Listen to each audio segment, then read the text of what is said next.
Welcome back, listeners, to this episode of Cosmic Confluence. Now, sometimes life hits us with waves that don't ask for permission. They just crash. And somewhere between those waves, we start wondering why the same patterns keep circling back. Today, we are exploring a perspective that invites us to slow down this noise and look at our minds the way we would look at the sky, always changing, never holding on to a single cloud for too long. My guest has been supporting people since the age most of us were still trying to figure out who we were. And over the years, Buddhism became not just a belief system, but a mirror, a way to understand the mechanics of the mind and the chaos we commonly label as quote-unquote feelings. And what's fascinating is that, listeners, she is actually taking ancient teachings and pairing them with modern scientific concepts about perception, sensation, and the speed of cognitive change. And the whole idea that nothing we feel is actually happening in the present moment because the mind moves too fast for anything to stay still. Yeah, that hits you hard in the chest a little. So today on the Cosmic Conference, we are going to dive into what she calls stress relief practices, the Buddha way. It is simple, it is structured, it asks us to stop worshipping the emotional relics of the past and start paying attention to the present that keeps disappearing before even we register it. So, listeners, meet my lovely guest, Saw Myint. Saw, welcome to Cosmic Conference, and as always, it is an honor to have you here. Thank you very much, Sana, for having me. And thanks to all the listeners who are here for us. Yep. I hope I help you in some way. Let's talk about it. Sana already know all about me and my topic and everything. And she put it in very nice way that I can't even describe. So yeah, she is actually better than me. Oh my goodness. That's but thank you so much, Saw, for your encouraging words. And I mean, you know what? Like on Cosmic Conference, we talk a lot about the intersection of science and spirituality, or energy and evidence. And you teach that our emotional suffering isn't happening now, but it is like replay of the mind. So from this lens of, science meets spirit lens, how do you explain that to someone who feels that pain is undeniably, I mean, there is no doubt here, it is happening in the present? Yes. We think it's happening there, but what we actually feeling is side effect. So it's like our belief, our side effect memory, everything driving us, but they no longer here, they no longer present. Okay? So how Buddhism relate to science? Buddhism, I was mentally let down by my own auntie when I was young, right? And Buddha is Buddhist God, okay? He helped me through his teaching, and I would love to distribute it to the world in a way to help people with their suffering, okay? And I know everybody is different and everybody has different religion. So that's why I think of a way to make it universal. And then I remember Buddha always say, you can test me with science, because what he teach is the facts of life. And the fact is also science, right? Science is right and wrong, never gray, okay? So example, Buddha says, in our whole world, for any of us, there's only mind and body, okay? Nothing else. Your mind or other people's mind, your body or other people's body, living or non-living. Everything is, if you think about it, mind and body. That's all. Okay? Because it's a difficult subject, we have to make it simple. Yeah? And science has the same source, like the same root. Science also make everything simple if you just focus, okay? And science also say mind and body are moving millions of times per second, okay? So even if it move once, imagine it no longer there.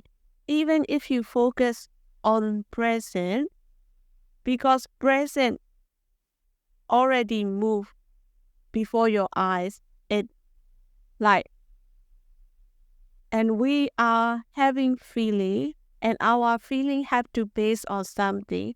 Whatever we are based it on, if you look at each moment, because science, mind and body are moving millions of times per second. So when you think it's there, it's already gone. So presence is even not there, according to science, okay? According to Buddha, there's only mind and body. And science says mind and body are moving too much that we're not able to catch. So, but we still feeling, okay? So it must be, if you think about it scientific way, our feeling must based on memory, side effect, our addiction, because present is even no longer there. That's how you help yourself as well. If you think you are happy and knowing this, you can see that whatever make you happy, when you feel happy, it's no longer there. Whenever you sad, whatever make you sad, if you look at each second, no longer there, because everything is mind and body moving millions of times per second. But it is scientifically true, but it's hard to see because we are human, okay? We're not able to see every second, let alone millions parts of the second, okay? It's true. That's why people say the truth hurts, because we are human, we all a little bit crazy. So we're not able to cope with the truth, but it's the truth, okay? Science is the truth, the fact. So we're not able to see it, but if you accept the fact, our feelings are based on things that already passed, because science says mind and body are moving millions of times per second. So if you even check GPT, it says that. So that's how science relate to Buddhism, okay? That is actually fascinating. So, I mean, you are basically saying, like, you are inviting people to experience this microsecond reality of the present. And yeah, it's hard to see, but it's reality. And if you believe that, you can put out with a lot of your suffering, Example, most of your children don't listen to you, okay? Because you believe that they are your children, you can put up with them, because our belief drives our behavior, You're not able to see it, but if you believe in this, you can see the truth. This will shape your behavior, okay? So that's how you cope with your suffering, We feeling happy or nothing. We feeling unhappy or nothing, okay? So that's why take it easy. Don't get excited. There's nothing to be excited about. But it's not easy. But slowly, at least, we could relieve from suffering slowly, Yeah. Makes sense. And inner harmony. This idea of that inner harmony creates outer shift. You have said that the Buddha way method, it can reduce issues, as you mentioned in the beginning also, like depression, addiction, even conflict. Um, what makes you confident these inner practices ripple outward on such a large scale? Like, you know, like, are there like, not researchers, but where do you believe this practice needs support from, the conventional methods, the medical or psychological tools, rather than just standing alone? And you asking how medical work would help this? Yeah. Like how I will try. I try university, school, government, media. I've been trying, not successful yet. So I want to spread this to the stage that a lot of people get belief in it. So it's like any advertising. The more you see, the more you aware of it, and the more it become your reality. Okay. So because this is here to help people, not, scamming anyone. I wish it could reach as much as possible. That's why I'm doing this, right?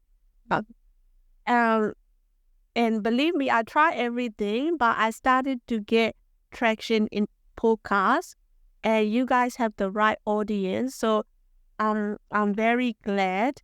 Yeah, but working together, we can help more.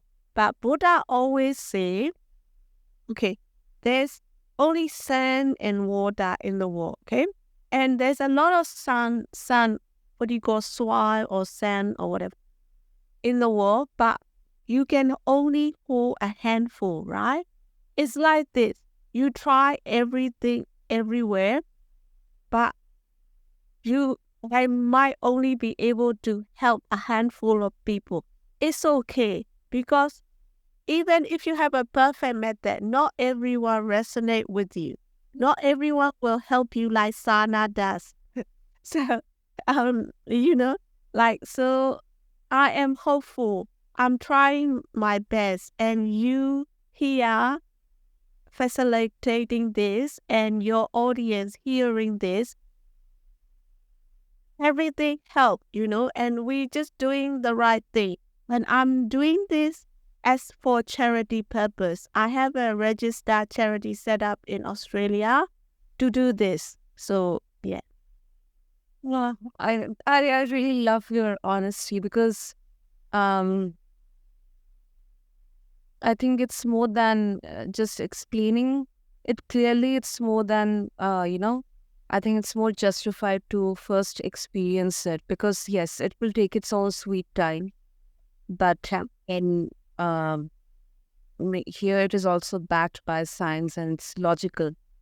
Um, and you mentioned so that both happiness and unhappiness, it creates suffering, because neither is stable. But Yeah. Yeah. she is obsessed with always chasing highs.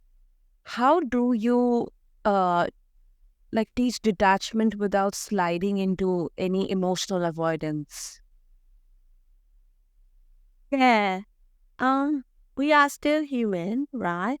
We have to act like human. You have family, friends, colleagues. We still have to live like a human. So that's okay. That's what Buddha said. You act like human. I just, yeah, you you act like human, but all Buddha teaching is don't get attached, So you hang out with friends, you happy. It's okay. And happy, it's okay. We have to face our feeling. It's okay. But as long as you don't get attached, because they don't last. Happiness. Yeah, I say example again. It's a little bit funny. Okay. Buddha say happiness is harder to detach. Okay. Um, So happiness, good food, good sex, whatever good, good, anything good, everyone know that they don't last, okay? Next minute, you think you feel good drugs, next minute it gone, right? Also, bad thing like the war, flood, earthquake, someone leave you, someone die. It also temporary. So we just have to, that one easier to see than what I said before, mind and body moving too fast. Because you can actually see that you eat a good food that you like. Next 2 minutes gone because you eaten it, right? It's like good sex, good drugs, same thing. And everything bad, someone die, yeah, gone, right? And someone leave you, they gone. But of course, we suffer from our attachment, our memory, our addiction. But we can see that they don't last, right? Well, yeah. So, what did you want to know? Um, But it's very easy to see that things don't last. yeah, yeah. It is. It is. And it's, I mean, let's be real, because telling people not to kind of cling to happiness, it can sound like, you know, uh we are removing the joy or sucking out the joy out of life. But practically, like, it's more about um what I can say, like fluidity than just flatness. And I think it's a practical approach, practical way of looking at it. Yeah. But we humans, so we little crazy, and it's okay. We love our family, we love our lovers, and we have addictions. Some people, or some ladies are cosmetic, some men have ego. It's okay. We human, but knowing this, um, because life throw more bad thing than good thing. If you knowing this and believing in this, I think you feel all right. You feel like balanced, You don't get too excited, you know. Because even if you have everything, imagine we are aging every second, okay? And we get unwell, we die one day, okay? One billionaire tell me he's nearly 70 and he said, if I could get 35-year-old body, I give you everything I have. So now he realizing that he's dying. Okay, he will die soon. He won't last more than 100 years. It's very rare chance, right? So even if your life is perfect, you 18, you get unwell, you die, right? That's true for any human. So realizing that have a calm life. So bad thing happen when even one day you die, you could die any moment. And you all right, you don't get too excited, because when you die, you have to leave everything you have, right? So it's that that I mean, I think everyone needs some kind of trigger to learn this. And my trigger was that I will die one day, I have to leave everything I have. And that's it. I want to live balanced life. That's the reason I decided to live balanced life, I was mentally let down. Okay, now I recover, but I still want to live this life because I know that I have to go one day. I have to leave everything I have. I'm aging every second. I get unwell, I'll die any moment. And so do you, and so is every audience here because we all human, we all living. Isn't it true? It is. It is absolutely true. Absolutely true.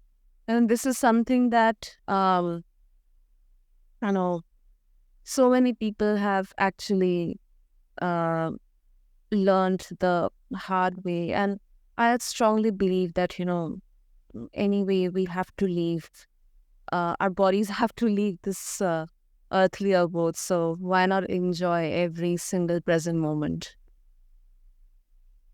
Yes, yes. Yeah. And I think that doesn't call for being reckless or being uh dismissive or being carefree, I think that's where I think the discussion becomes much more nuanced. Like if we want to be mindful, we want to enjoy every moment in the present, that then how exactly do we do that? So I think that is something we actually can learn the Buddha way as well. Yeah, I'm just trying to live a balanced life. So when I'm up or down, I'm okay. Knowing that nothing lasts forever, knowing that I will go one day. Okay, so me living like this, when I about to die, I'm okay. Like you know, um, yeah, you know what I mean. Mm. So before we conclude, I think our listeners will be so much more interested to explore here. And if they would like to connect with you and explore more about the Buddha way of healing whether it's mental health, physical health, emotional health, how they can reach out to you. Well, yeah, please put my Facebook page on your note. Yeah, that's the best way. I'm more on Facebook. Yeah, Yes, yes. and I'm doing this as a charity, so I won't charge you. I'm trying to help people That's really because I needed help. I needed help. That's why I see like we need help because I needed help and no one was there. And I'm trying here to do what I can to give back, to be there for other people. And I have more than 30 years experience being there for others. That's very inspiring. And listeners, please do connect with Saw. I'll have her Facebook profile link in the show notes. Refer to them along with this episode on your favorite podcast platform. And listeners, today's episode, it sat right at the sweet spot of Cosmic Confluence because what we explored wasn't about rejecting emotions or forcing calm, but it is about understanding the mechanics of the mind so we can stop being held hostage by our old emotional recordings. So I couldn't thank you enough because um, you are really bringing the Buddha way of healing. You're helping every one of us, um, and this is very noble. It's inspiring. It's very empowering. So thank you so much. Thank you very much, Sana, and thank you very much, all your audience listening to me. I hope I help somebody. Thank you. Have a good day. Huh? Thank you to all the listeners for devoting your time to listen to this episode on Cosmic Confluence. Subscribe to us, leave us a review, let us know your thoughts. And until next time, this is your host, Sana, signing off.